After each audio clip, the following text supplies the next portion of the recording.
کلا انہا تذکرہ، یہ لفظ بہت اہم ہے. تذکرہ، ذکرہ، تذکیر، فذکر بالقرآن، کیا معنی ہے اس کے؟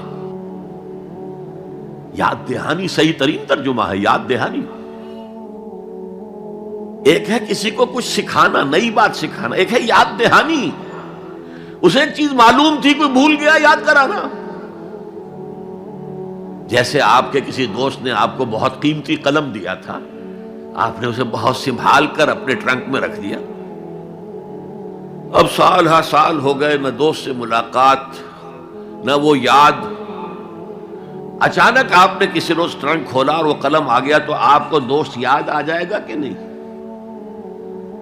اسی لیے قرآن آفاق و انفس کے لیے آیات کہتا ہے. ہم اپنی آیات دکھائیں گے تمہیں، نشانی جس کو دیکھ کر تم ہمیں پہچانو گے. اور تذکرہ کا مطلب کیا ہے؟ پوٹینشلی ایمان ہر انسان کے دل میں موجود ہے. یہ جو روح جو ہمارے قلب کی مسکن نکید ہے، اس میں اللہ کی معرفت بھی ہے، اللہ کی محبت بھی ہے. البتہ ذہول کے پردے پڑ گئے ہیں، بھول اور نسیان طاری ہو گیا ہے. ہم دنیا ہی کے اندر گم ہو کر رہ گئے ہیں. ہماری ساری دلچسپیاں دنیا سے ہیں، لہذا ہماری توجہ ہی نہیں ہے. ورنہ ہر انسان کے دل میں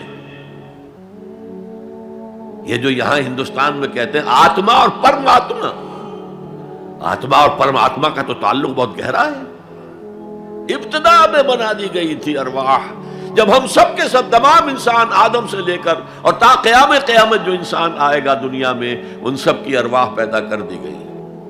اور پوچھا گیا الست بربکم قالوا بلا، یاد ہے؟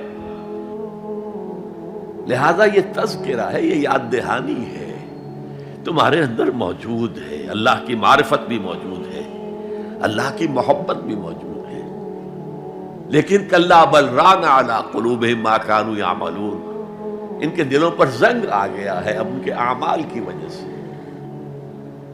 شیشہ جو ہے وہ زنگ آلود ہو گیا. حضور نے فرمایا ان هذه القلوب لتصدع كما يصدع الحديد اذا اصابه الماء، ان دلوں پر بھی زنگ آ جاتا ہے جیسے کہ لوہے کے اوپر پانی پڑتا رہے تو اس کو زنگ آ جاتا ہے. پوچھا گیا فما جلاؤها یا رسول اللہ، اے اللہ کے رسول ہماری تلواروں کو زنگ لگتا ہے، ہم پالش کرتے ہیں، سیکل کرتے ہیں، وہ پھر چمک اٹھتے ہیں. تو دل پر اگر زنگ آ جائے تو اس کا علاج کیا ہے؟ دو چیزیں فرمائی، کثرت و ذکر الموت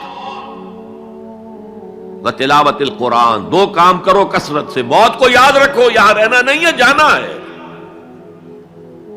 یہ ہمارا گھر نہیں ہے، یہ ہماری منزل نہیں ہے. ہمارا اصل گھر جو حضور نے فرمایا انما الدنیا خلقت لکم وانتم خلقتم للآخرہ، یہ دنیا تمہارے لیے بنائی گئی، تم آخرت کے لیے بنائے گئے ہو.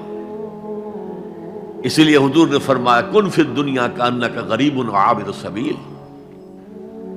دنیا میں ایسے رہو جیسے راہ چلتے مسافر ہو یا اجنبی ہو. اپنے بارے میں فرمایا مالی ولی دنیا، مجھے تمہاری دنیا سے کیا سروکار، انما مثلی کراکب استظل تحت شجرۃ ثم راح فترکھا، میری مثال اس مسافر کی سی ہے جو ذرا سستانے کے لیے کسی درخت کے سائے میں بیٹھتا ہے تھوڑی دیر. وہ اس کا گھر تو نہیں ہے، اس کی منزل نہیں ہے، پھر وہ اس کو چھوڑتا ہے، اپنا راستہ لیتا ہے.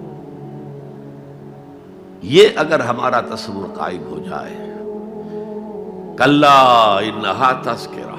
اب اس کے بعد جو الفاظ آئے فی صحف مکرمۃ مرفوعۃ مطہرۃ بایدی سفرۃ کرام بررہ،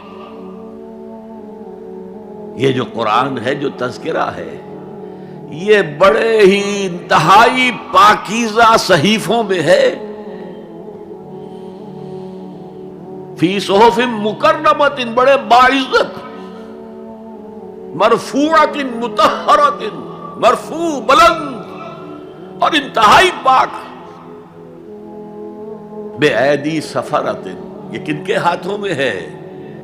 لکھنے والے وہ فرشتے. بے ایدی سفرۃ کرام بررہ، جو نہایت باعزت ہے، بہت وفادار ہیں اللہ کے.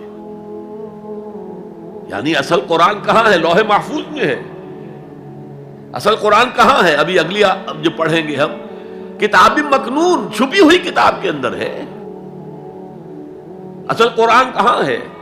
وَإِنَّهَا لَفِي أُمِّ الْكِتَابِ لَدَيْنَا لَعَلِيٌّ عَظِيمٌ، یہ تو اس ام الکتاب میں جو ہمارے پاس ہے، بہت بلند ہے اور بہت عظمت والا ہے۔